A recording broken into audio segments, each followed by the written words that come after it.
ാണിത് ലാത്തയെയും ഉസ്സയെയും ആരാധിച്ച് ചത്തുപോയവനെ പോലെയാണ്. മാത്രമല്ല അല്ലാഹുവിന്റെ റസൂല് അവരോട് പറയുകയാ, ഈ മദ്യപാനികളെ നിങ്ങൾ കണ്ടാൽ ലാ തുജാലിസു അലാ ശർബത്തിൽ ഖംറ്. സുഹൃത്തുക്കളെ, യുവാക്കളെ, വിശ്വാസികളെ, മദ്യപാനികളോട് സഹകരിക്കരുതേ, അവരുടെ കൂട്ടത്തിൽ ഇരിക്കരുതേ.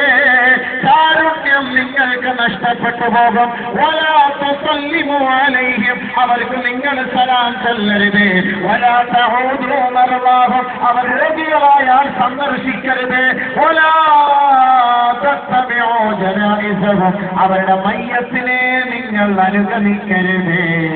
കാരണം എന്തെന്ന് സ്വഹാബത്ത് ചോദിച്ചപ്പോൾ,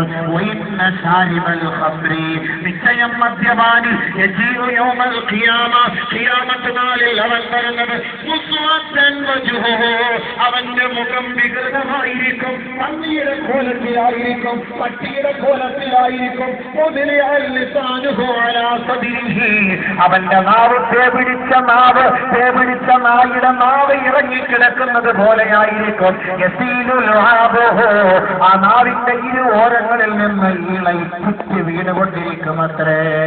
വായഖ്ബിറഹു കുല്ലു മൻ